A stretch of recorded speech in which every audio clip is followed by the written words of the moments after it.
Hello everyone. Welcome to For Nurses Preparation YouTube channel. I am Neeraj Kumar Kathal. Today is 8 December 2022. Let's begin today's nursing MCQ class for upcoming nursing recruitment exams. First question is: a nurse is assessing infant in NICU for fluid balance status. Which nursing action would the nurse depend on as the most reliable indicator of a patient's fluid volume status? मान लीजिए आप किसी hospital में NICU ward के अंदर as a nurse duty पर हैं और आप किसी न्यूबॉर्न बेबी में फ्लूइड बैलेंस का असेसमेंट कर रहे हैं। बच्चे में जितना फ्लूइड दिया जा रहा है उतना उस रेशो में आउटपुट हो रहा है या नहीं, इस चीज का असेसमेंट कर रहे हैं। तो इस चीज के असेसमेंट के लिए सबसे ज्यादा भरोसेमंद इंडिकेटर कौन सा माना जाएगा?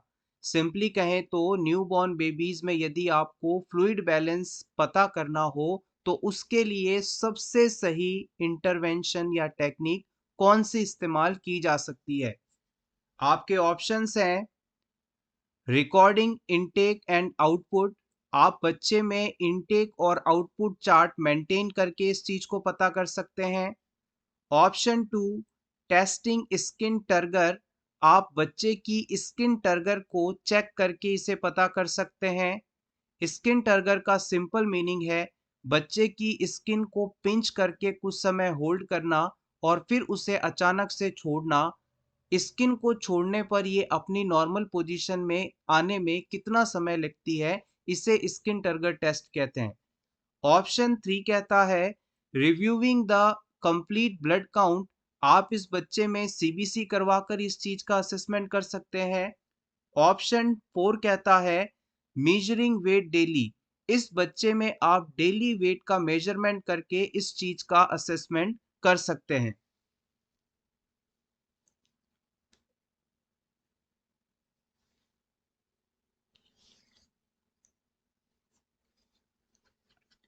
किसी भी बच्चे में हाइड्रेशन लेवल का अगर आपको असेसमेंट करना है तो वहां पर कंप्लीट ब्लड काउंट किसी भी सूरत में आपको इस बारे में जानकारी नहीं देगा, तो आप इस ऑप्शन को एलिमिनेट कर सकते हैं।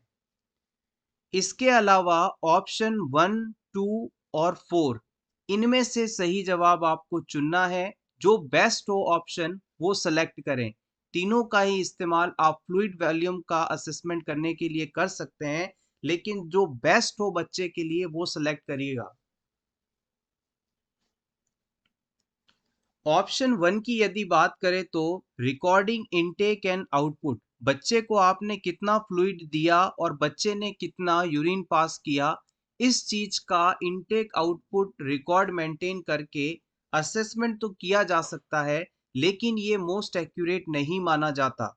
यहाँ पर कुछ सब्जेक्टिव कंपोनेंट्स भी होते हैं जो कि इनटेक आउटपुट को प्रभावित कर सकते हैं, तो ये एक्यूरेट मेथड नहीं है। अब सेकंड ऑप्शन के अंदर स्किन पिंच करके आप उसे छोड़ते हैं। अगर बच्चे में हाइड्रेशन लेवल अच्छा है तो स्किन नॉर्मल जल्दी से हो जाएगी, और अगर हाइड्रेशन लेवल नहीं है अच्छा, डिहाइड्रेटेड बॉडी है, तो वहां पर स्किन को अपनी नॉर्मल पोजीशन में आने में ज्यादा समय लगेगा। इसके द्वारा हम एक आइडिया ले सकते हैं, एग्जैक्ट वैल्यू को पता नहीं कर सकते, तो ये ऑप्शन भी आपका गलत हो जाएगा। फाइनली आपके पास एक ही ऑप्शन बचता है बच्चे का डेली वेट मेजर करना।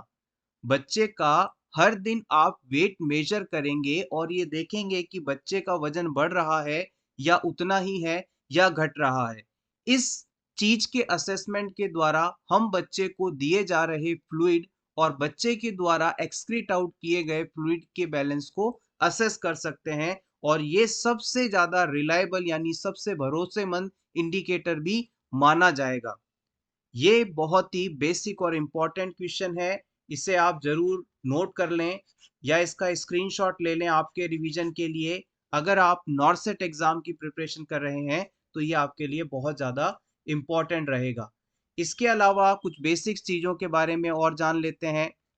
आपको NICU का फुल फॉर्म पता होना चाहिए। NICU का फुल फॉर्म होता है neonatal intensive care unit.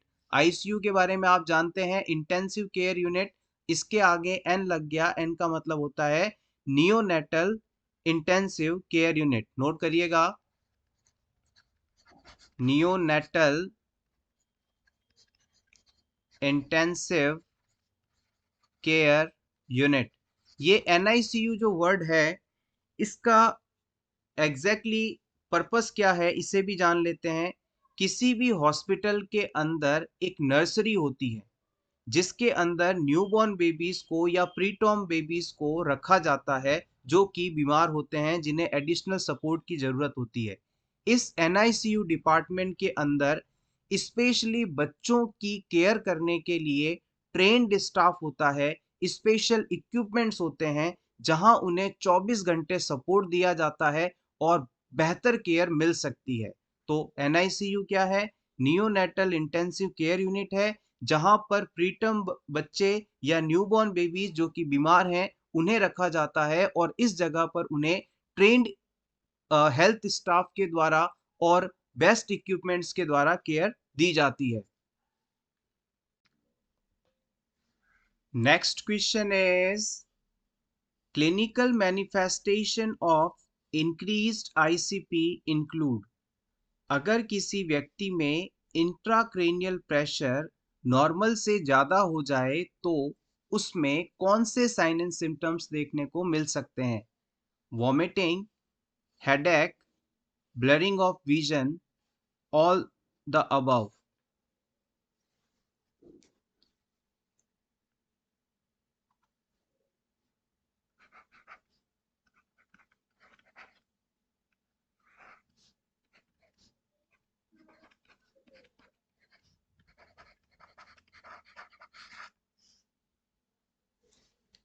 The right answer is option D, all the above. Intracranial pressure का मतलब क्या होता है? किसी भी व्यक्ति के ब्रेन के अंदर कितना प्रेशर है, इसे आप इंट्राक्रेनियल प्रेशर कहते हैं।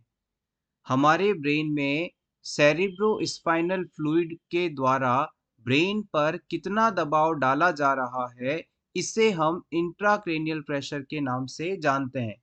नॉर्मल यदि ICP आपसे कोई पूछ ले तो आप बता सकते हैं 5 से 15 mm ऑफ Hg।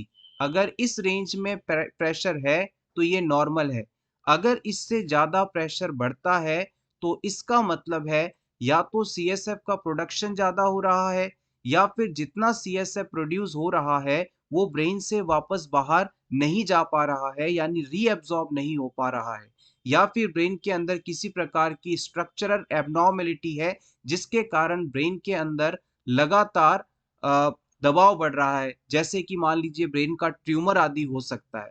तो याद रखिएगा, नॉर्मल इंट्राक्रेनियल प्रेशर है 5 to 15 और इससे ज़्यादा इंट्राक्रेनियल प्रेशर होने पर vomiting, headache, blurring of vision यानी धुंधला दिखाई देना, रेस्टलेसनेस, कंफ्यूजन, अनकॉन्शियसनेस, बहुत सारी प्रॉब्लम्स सिम्टम्स देखने को मिल सकते हैं। जिन क्लाइंट्स के अंदर इंट्राक्रेनियल प्रेशर बढ़ा हुआ होता है, इसे रिड्यूस करने के लिए मैनिटोल नामक ड्रग का इस्तेमाल किया जाता है। इसे काफ़ी रैपिडली इन्फ्यूज़ किया जाता है जो कि बढ़े हुए ICP को डिक्रीज़ करने का काम करती है। Next question, a client with cancer develops xerostomia. The nurse can help alleviate the discomfort associated with xerostomia by। आप किसी कैंसर से सफरिंग पेशेंट को केयर प्रोवाइड कर रहे हैं और इस कैंसर पेशेंट में जीरोस्टोमिया नामक कंडीशन डेवलप यदि हो जाती है तो इसके लिए कौन सा इंटरवेंशन हेल्पफुल रहेगा? Option A, offering hard candy, आप इसे एक हार्ड कैंडी खाने के लिए देंगे। Option B, administering analgesic medication, इस पेशेंट को दर्द कम करने की दवा देंगे। Option C, splinting swollen joint, आप इसके जॉइंट्स जिनमें सूजन है उसे स्प्लिंटिंग प्रोवाइड करेंगे, सपोर्ट देंगे। या फिर इस पेशेंट को सलाइवा सब्स्टिट्यूट प्रोवाइड करेंगे।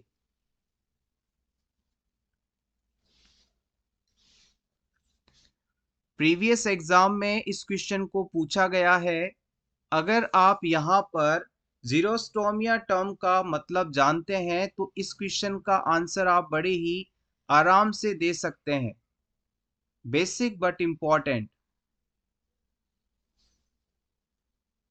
The right answer is option D, providing saliva substitute. देखिएगा, सबसे पहले हम बात करते हैं कि जीरोस्टोमिया शब्द का मतलब क्या होता है। जीरोस्टोमिया शब्द का मतलब होता है ड्राई माउथ। जिस जगह पर भी आपको XERO जीरो शब्द देखने को मिले, इसका मतलब होता है ड्राई। जीरो एक प्रीफिक्स है जो किसी भी शब्द के आगे जुड़कर ड्राई मीनिंग को बताता है। और ऑस्टोमिया मीन्स होता है ओपनिंग ऑफ माउथ।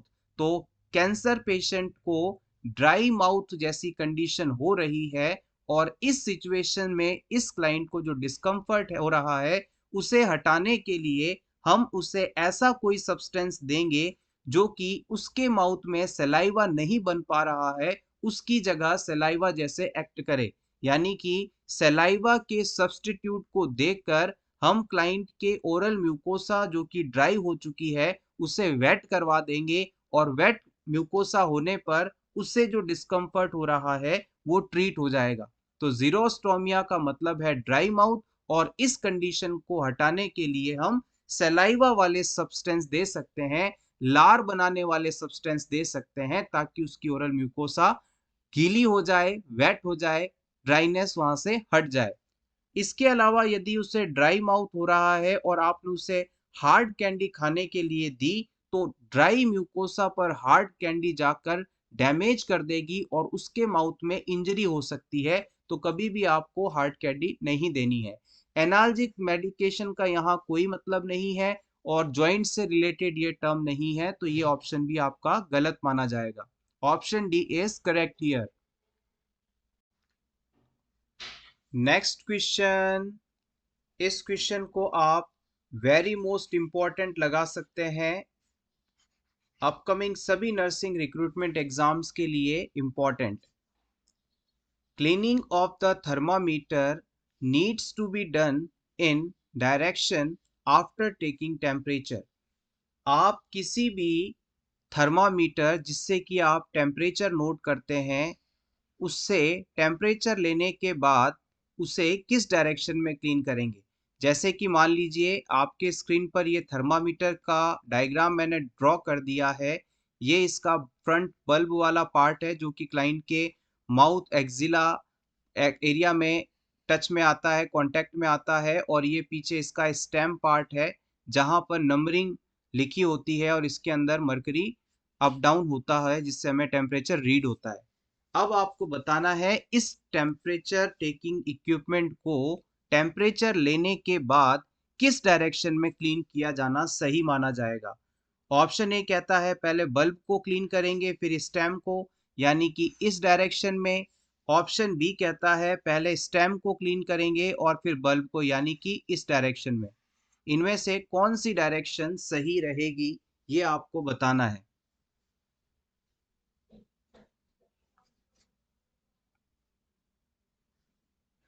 बहुत ही इंपॉर्टेंट है। यहाँ पर सही आंसर है आपका option B, stem to bulb. इस पूरे कॉन्सेप्ट को ध्यान से समझिएगा, बहुत ही इंपॉर्टेंट रहेगा। जब आप किसी भी क्लाइंट के अंदर टेम्परेचर लेने जा रहे होते हैं तो हमेशा टेम्परेचर थर्मामीटर को इसके बॉक्स से निकालने के बाद आप इसके स्टेम वाली साइड से पकड़ते हैं और टेम्परेचर लेने के बाद भी इसे जब आप वापस रखते हैं बॉक्स के अंदर तो इस एरिया में कहीं पर आप टच करते हैं, स्टेम वाले पार्ट को टच करते हैं।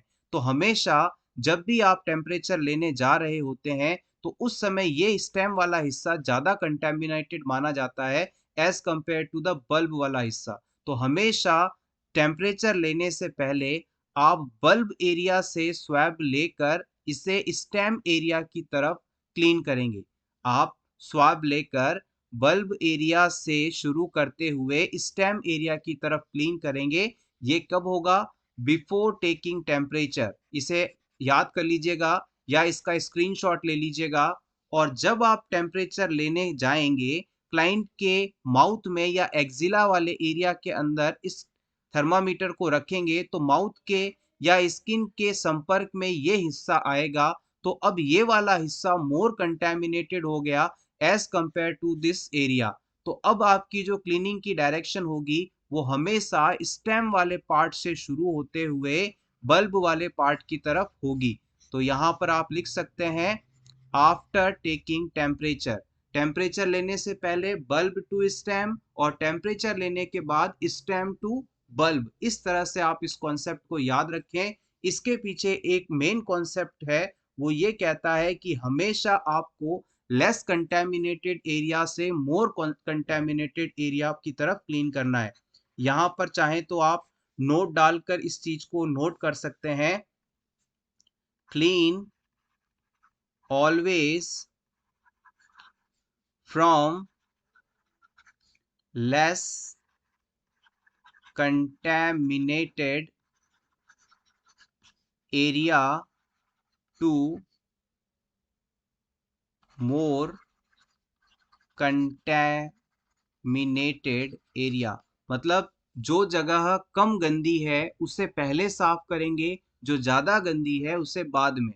इस तरह से आप इससे सिंपली याद रखिएगा, clean always from less contaminated area to more contaminated area. This is the single concept. Take screenshot. Next question. While cleaning the eye, it has to be cleaned from. जब आप किसी क्लाइंट की eyes को clean करते हैं तो उसे किस डायरेक्शन में क्लीन करना चाहिए? ऑप्शन ए कहता है inner canthus to outer canthus. Option B कहता है outer canthus to inner canthus. Option C कहता है middle of eye to the outer canthus. Option D कहता है middle of eye to inner canthus. Cleaning की जब भी बात की जाएगी तो हमेशा आप वही कॉन्सेप्ट अप्लाई करेंगे जो कि प्रीवियस क्वेश्चन में आपको बताया गया है, लेस कंटेमिनेटेड एरिया से मोर कंटेमिनेटेड एरिया की तरफ, या फिर यूं कह सकते हैं मोर क्लीन एरिया से लेस क्लीन एरिया की तरफ। दोनों ही स्टेटमेंट एक ही बात को बताते हैं, कंफ्यूज मत होइएगा। The right answer is option A, inner canthus to outer canthus। इसे समझने के लिए हम यहाँ पर एक पेशेंट का आईज एरिया को ड्रॉ करते हैं। जैसे कि ये पेशेंट की नोज हो गई, ये पेशेंट की आईज हो गई और ये इसका सेंटर पार्ट हो गया। होपफुली अब आपको ये अच्छा इमेज लग रहा होगा। देखिएगा, यहाँ पर सबसे पहले हम बात करेंगे कि इनर कैंथस और आउटर कैंथस वाला एरिया कौन सा है।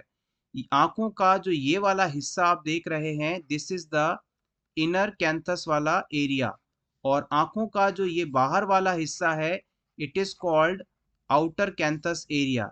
Outer canthus area. तो अब जो आपकी क्लीनिंग की डायरेक्शन होनी चाहिए वो हमेशा इनर कैंथस से आउटर कैंथस की तरफ होनी चाहिए। याद रखिएगा, बहुत इंपॉर्टेंट कॉन्सेप्ट है। जब भी किसी पेशेंट की आपको आईज क्लीन करनी हो तो हमेशा मोर सॉरी जब भी किसी पेशेंट की आईज को आप क्लीन करेंगे तो हमेशा अंदर से बाहर की तरफ क्लीन करेंगे। अंदर वाला जो ये हिस्सा है, इनर कैंथस वाला एरिया है, इसे हम लेस कंटेमिनेटेड एरिया मानते हैं, कम गंदा एरिया मानते हैं या ज़्यादा साफ एरिया मानते हैं as compare to the outer canthus area, जो कि ज़्यादा गंदा माना जाता है या कम साफ माना जाता है। किसी भी तरह से स्टेटमेंट को पढ़ सकते हैं, आप समझ सकते हैं। तो जब भी आप क्लाइंट की आईज को क्लीन करने जाएंगे तो हमेशा आपकी डायरेक्शन अंदर से बाहर होनी चाहिए, अंदर से बाहर होनी चाहिए, यानी कि इनर कैंथस से शुरू करके आउटर कैंथस की तरफ आइज को क्लीन करना है, यानी कम गंदे एरिया से ज्यादा गंदे एरिया की तरफ आपको सफाई करनी है। This is the concept. Next question, which substance is known as respiratory pigment? इनमें से किस सब्सटेंस को आप रेस्पिरेटरी पिगमेंट के रूप में जानते हैं, यानी ऐसा कोई पिगमेंट जिसका संबंध रेस्पिरेशन से हो, वो आपको सेलेक्ट करना है। Option A haemoglobin, option B creatinine, option C albumin, option D homocysteine.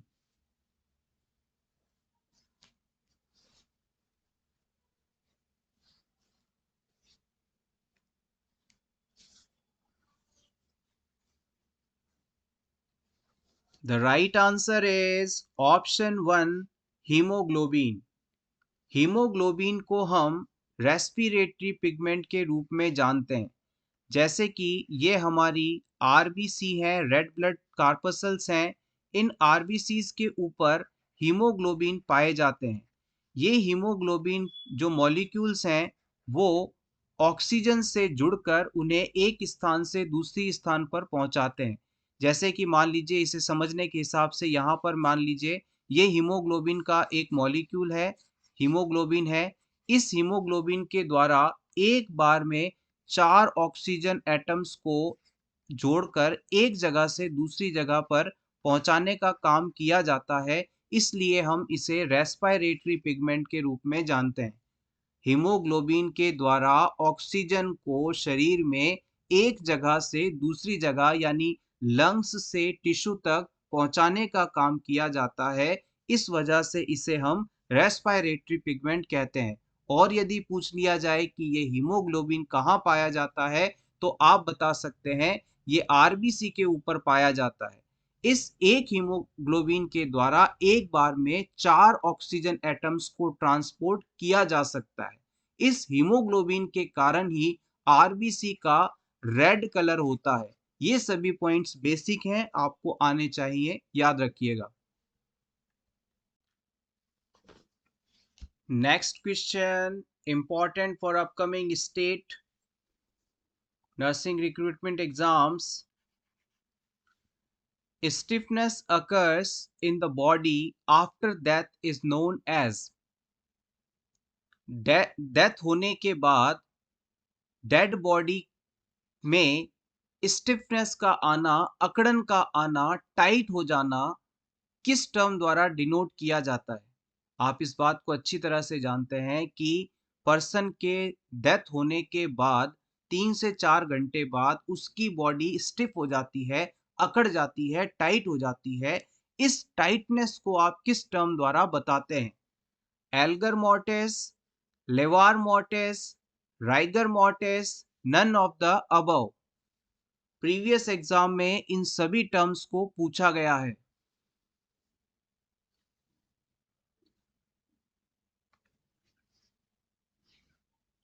देखिएगा, सबसे पहले हम बात करते हैं एल्गर मॉर्टिस क्या होता है। अगर डेड बॉडी का टेम्परेचर डिक्रीज हो, decrease temperature of dead body, मृत्यु के बाद शरीर का तापमान कम होना एल्गर मॉर्टिस के नाम से जाना जाता है। वहीं अगर बात की जाए लेवार मॉर्टिस, इसका क्या मीनिंग होता है, तो आप बता सकते हैं discolouration of skin after death, यानी कि डेड बॉडी का स्किन का कलर हल्का हो जाना लेवार मॉर्टिस के रूप में जाना जाता है। और फाइनली आपके पास इस क्वेश्चन का आंसर है राइगर मॉर्टिस। राइगर मॉर्टिस क्या है? स्टिफनेस आफ्टर डेथ, मृत्यु के बाद शरीर का अकड़ जाना राइगर मॉर्टिस कहलाता है। तीनों ही टर्म्स इंपॉर्टेंट हैं, नोट कर लीजिएगा। या आप अपने रिवीजन के लिए सिर्फ इस स्लाइड का स्क्रीनशॉट ले सकते हैं। Next important question,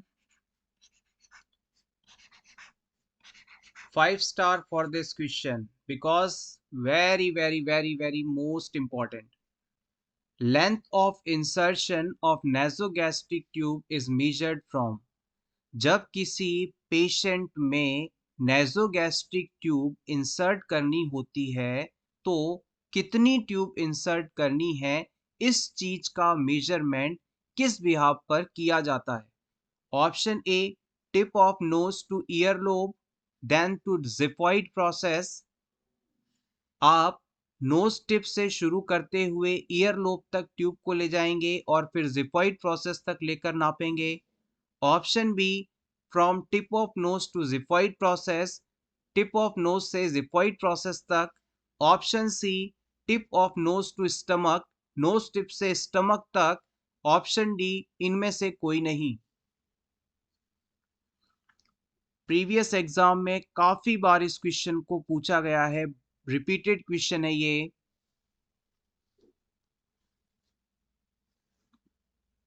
The right answer is option A, from nose to earlobe then xiphoid process। आइए इस टॉपिक के बारे में कुछ बेसिक चीजों को डिस्कस करें। सबसे पहले नेजो गैस्ट्रिक ट्यूब यानी कि ऐसी कोई ट्यूब जो कि नोज से इंसर्ट की जाए और स्टमक तक यानी गैस्ट्रिक एरिया तक पहुंचे तो उसे हम नेजोगैस्ट्रिक ट्यूब के नाम से जानते हैं। शॉर्ट में इसे एनजी ट्यूब ज्यादा प्रचलन में कहा जाता है। इस ट्यूब को हमेशा आप लेफ्ट नॉस्ट्रिल से इंसर्ट करते हैं, यानी कि जो लेफ्ट साइड की नोज का ओपनिंग है, नॉस्ट्रिल है, वहां से इसे इंसर्ट किया जाता है।